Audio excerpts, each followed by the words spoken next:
He used his volition. So with the woman, okay? Oh, look at that. It is the volition that is the decider. The decider. The man was smart, while woman was clever. That's why man was not tempted first, because Satan knows the man has doctrine, while woman was only clever who had no truth. That's why in our dialect, excuse Robert and Bob, on our dialect, most of us would encounter this, dili na karon panahon ni Kristo, panahon na sa alisto. What does that mean? Today is the age of cleverness, not the time for Christ. That's the meaning. You see? So, the point there, the lesson there is, man is clever. Now,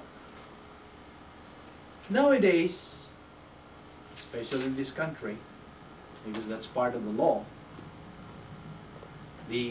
of divorce. Now, you know what's one cause of divorce? One reason for divorce of today? That's true. No doctrine and what? It will boil down to no doctrine and what? Lack of communication. No marriage can survive without communication. Always remember that. No marriage can survive without communication. For you, husband and wife, how much time each day do you need to spend in meaningful conversation with your spouse to feel really good about the relationship with him or her? How much time each day? You should have time with your spouse, so your spouse can feel important and have that relationship feel that relationship is really good. Is it 1 hour a day in intimate conversation to keep the marriage alive and growing? Well, that hour need not be spent in one block of time. Time before and after work. Probably on the phone during the day. And before bedtime can add up to one hour. Communication is the lifeblood of love. Communication. A relationship will be only as good as its communication. A couple should agree on 2 rules for a living, lasting relationship. Whether they are on a special trip or living your day-to-day life. You know rule number 1? You want to know the rule number 1 on this? Discuss no major conflict issue during getaway times. Don't talk anything like resolving marital problems, conflicts. Of course it is important. Resolving marital problems is important, but not during fun times or friendship talk. Assuring your spouse of this will increase his or her sense of security, stability, and safety. That's the first. I repeat, the rule number 1 is discuss no major conflict issue during getaway times. Rule number 2. You may write this, those of you who are already married. Of course, that's for you. And for those who are planning to get married. Number 2, rule number 2, agree that only one of you will talk at a time while the other listens. Do not talk at the same time. Okay? If both spouses agree on this, their 2 hours of discussion can be reduced and resolved within 20 minutes. So if a major conflict occurs in the discussion during one of their designated fun times or friendship talks, the other should say, like, let's save that for later. Do you agree with me that a plant must have sunlight? A plant must have sunlight if it is to flourish and healthy, right?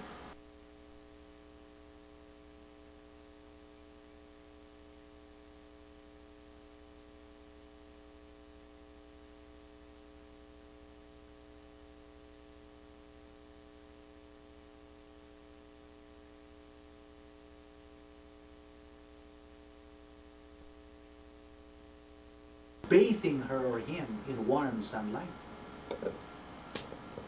A strong sense of security is an essential prerequisite for a healthy relationship. Because spouses desperately need to feel secure with each other. Agree? Now, there are 5 steps you can do to increase security in your relationship. 1. Say, I love you regularly. Do you say that regularly? I wonder. I doubt. Probably there's no more I love you. Most of the time you say, I hate you.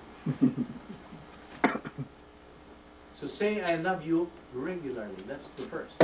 Number 2, make long-range plans together. Make long-range plans together. Now, for those who are intending to marry, this is what real counseling means. Because this is really the points that they need. So number 2 is make long-range plans together.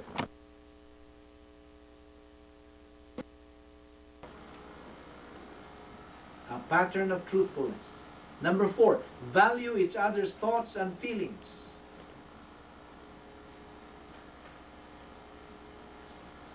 Value each other's thoughts and feelings. Number 5, demonstrate a strong commitment to Christ by daily intake of doctrine and to the spiritual health of your family. Of course, a plant needs fertile soil in which to grow. Expressions of love enrich the soil of healthy relationships. Expressing love is a way to honor your spouse, and it provides the basis for a meaningful sex life. Effective romance is intimate friendship, celebrated with expressions of love reserved only for your spouse. Now, romancing your spouse is not something that only newlyweds do. It is an important and necessary element throughout your married life. Here is the principle. Touching can light sparks in a marriage, and meaningful communication can fan the flame. Looks like I'm a marriage counselor, huh? Okay. There are points here in the doctrine of right man, right woman. Principle. A wrong marriage will only bring you hell in this world. Is that strong? A wrong marriage will only bring you hell in this world. Because there is always a man of one woman. That is the doctrine of right man, right woman. You remember the wrong decisions to marry? You remember? Yes. Hmm? Yes. 3S. You always remember that, huh? Oh, what is the first? Security. The second? Status.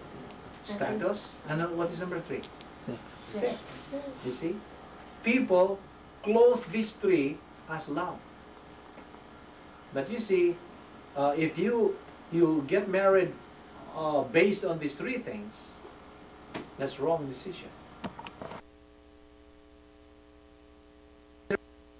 You hell in this world. Okay. That's not the first principle. That's only the main principle there. Number 1 principle. The pattern of the right man for the right woman started at creation. Genesis 2:21 to 25. The pattern of the right man for the right woman started at creation. Okay. Number 2. Just as there is one edification complex of the soul, ECS. What is ECS? You remember the ECS? Oh, you forgot already? You still remember the ECS? What is ECS? Kalimot na sila. You forgot already the ECS? Hmm? Who is bright? I'll give him flat 100. What is ECS? Hmm? Nobody? Education complex. Happiness plus I heard somebody. H. I heard somebody right. What? Education complex was Actually, this is not supposed to be the essence of the soul. This is ECS, edification complex of the soul. Okay? What is edification complex of the soul? That's how that's how God designed for every believer to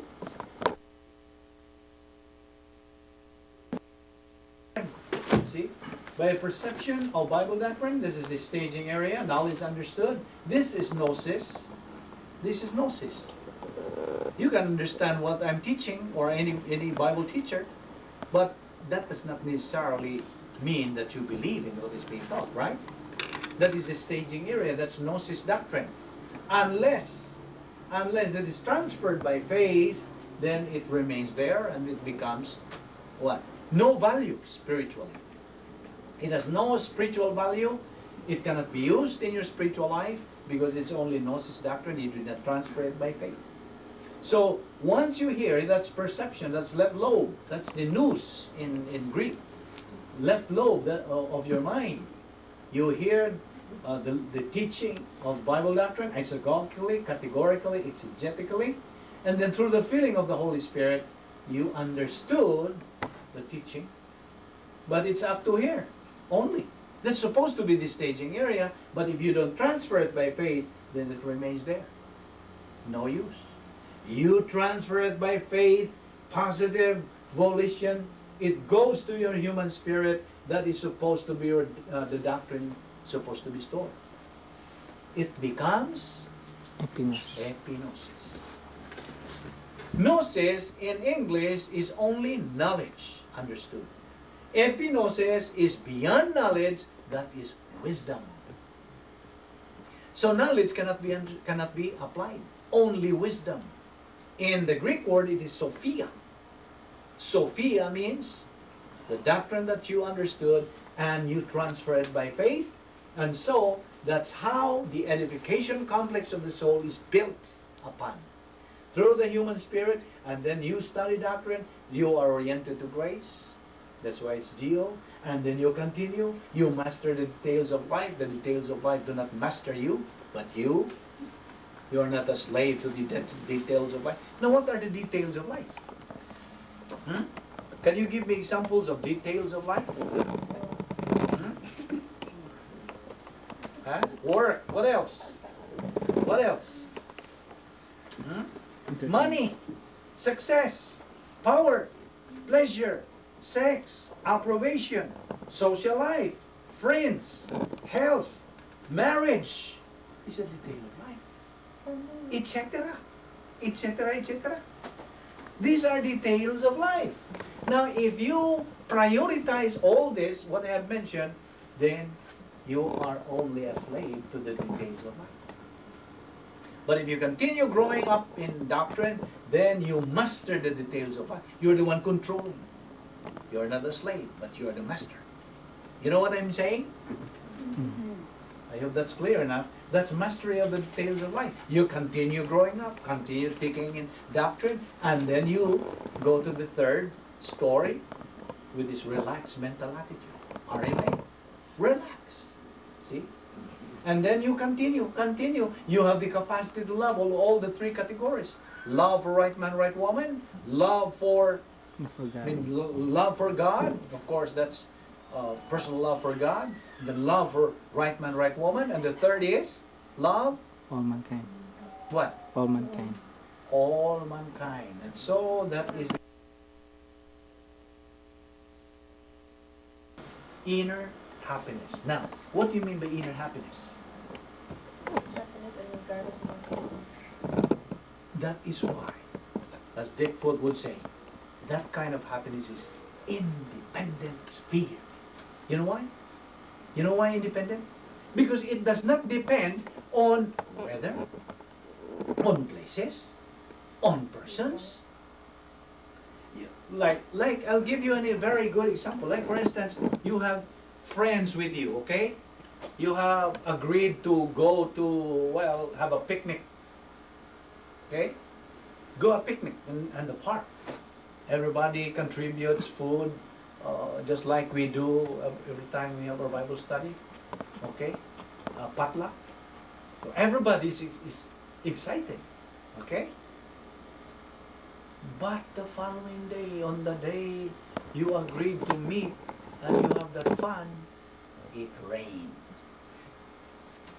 It was raining cats and dogs. Where is the happiness? Is the happiness still there? Aha! The happiness is gone. That is the kind of happiness that the world knows. But you believers in the Lord Jesus Christ, that happiness is what we call an independent sphere because it does not depend on anything in this world. But you cannot reach that unless you continue taking in doctrine, prioritize doctrine, and you can have the kind of happiness. But whose happiness is this? God. God. It is not yours. It is God's happiness. Just imagine God's happiness. God as if takes a portion of His happiness and gives it to you because you're qualified. But you can only be given by God this kind of happiness unless you grow. That is the edification complex of the soul. Edification means to what? To equip. Edify. And so therefore, that is God's design for every believer. Just as there is one ECS, therefore that's principle number 2. Just as there is one ECS, what is ECS again? Edification complex of the soul. So there is one man for one woman designed by God. Where can you find this in the Bible? Ephesians 5:31. We have no more time to discuss on that. Ephesians 5:31. Christ and the church.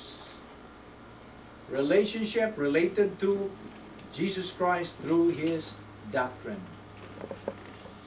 Once you have that ECS constructed, built through your intake of Bible doctrine, consistent and persistent, you know,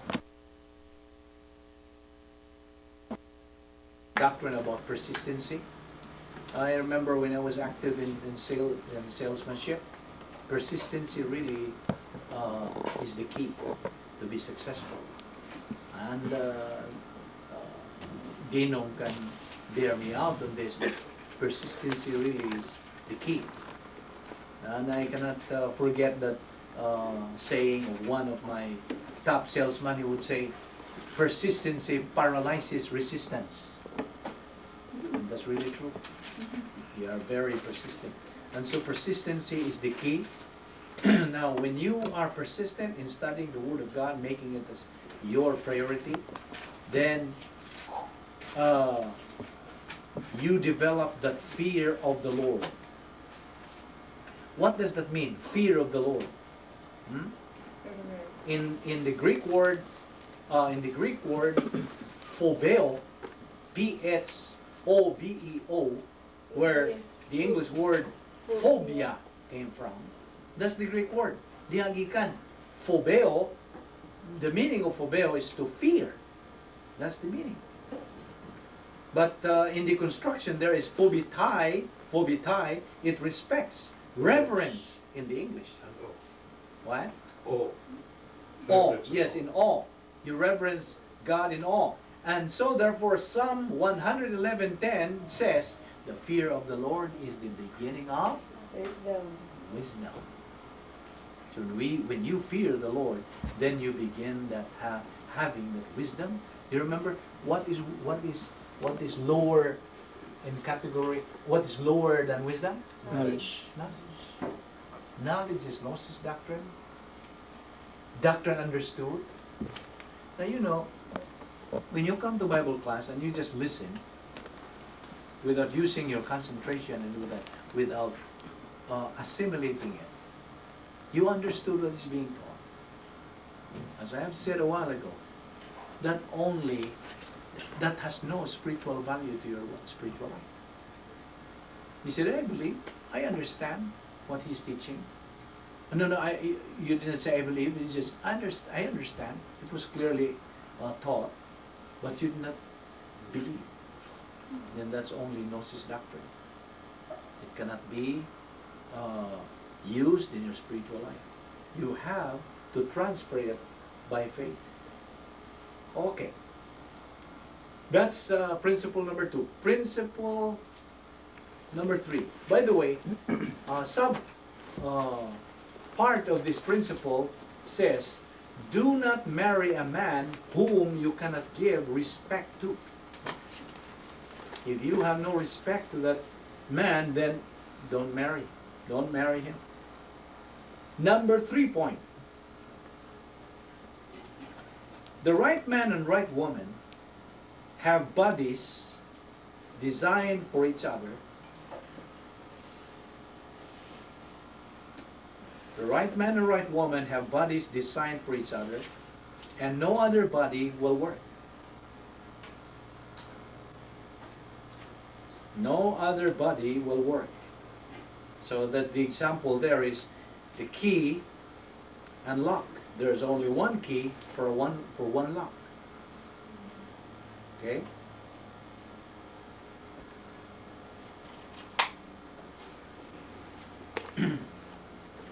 We will stop there on point number 3. We're going to continue these different principles here, which can be applied in our Christian life too. Is there any question so far? We stop there on point number 3. Is there any question so far?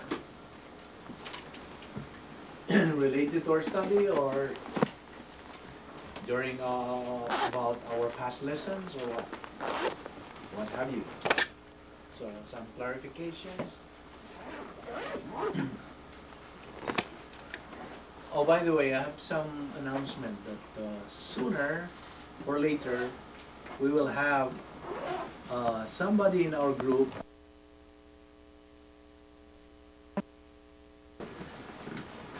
I know you have been growing up spiritually and you are expected by God that I have been telling you about the principle that God uses prepared believers.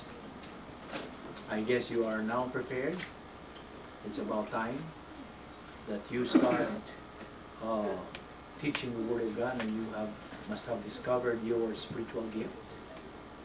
And so we expect that to happen in our group. And you just teach, apply what God has given you, because you have to stand on the principle. Even in human viewpoint, it says that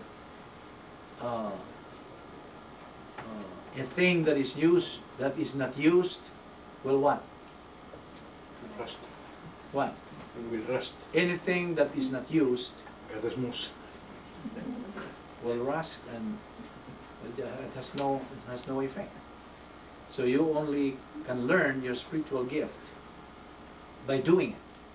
You start it. In my case, I just found my spiritual gift back home, and I've been teaching. I was just teaching few groups. It started with 3 or 4. That's how it started. Because the principle in the Word of God says, just teach, just teach. I will provide the listeners. That's the principle. I have been teaching, faithfully teaching as unto the Lord. The listeners were coming. They're going to come. That's how the principle applies in every believer who has the gift to teach. And if you have that gift, be sure you apply it.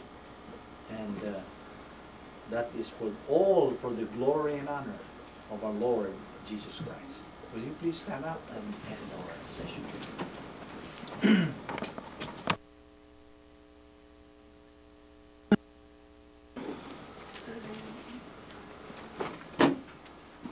With our heads bowed and eyes closed, let us dedicate the closing moments of our service this evening to those of you who are right here without Christ, without hope, without eternal life. You must have made many decisions in your lifetime. Perhaps you have never made that most important of all decisions, to personally believe on the Lord Jesus Christ. The Lord Jesus Christ bore in His own body on the cross every sin you have ever committed or ever will commit. By His death on the cross, He also made provision for you to become a Christian and to fulfill His plan for your life. There is nothing between you and God, not even sin, only your own rejection. So by a simple act of faith in Jesus Christ, you can be born again. You can become a child of God and a member of His royal family forever. You can possess eternal life right now. How? Whosoever believeth in Him shall not perish, but have eternal life. This is your opportunity. You can offer a silent prayer by saying, Father, I am believing in Jesus Christ. I am receiving Him as my Savior. He that believeth on the Son hath everlasting life, but he that believeth not the Son shall not see life, but the wrath of God abideth on him. Let us pray. Father, we are indeed grateful for the privilege of studying your word so briefly this evening. We ask that you will open our hearts to these things, increase our comprehension of them, for we ask it in Christ's name. Amen.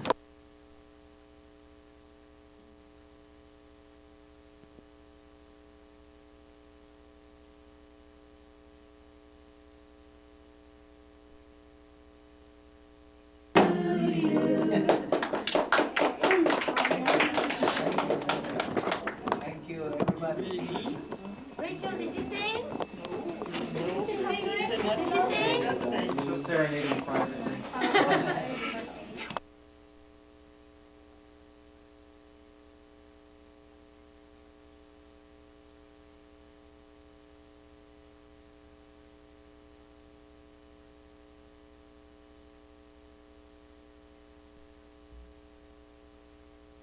Mark, I'm over the hill now. Yes, but you look younger than me. That's what they all told me in the hospital. Yeah. You look good. Hi, Ray Ray. Hi, Ray Ray. Say hi, Ray Ray. Oh, I got a buddy of mine, Zadie. You don't look good.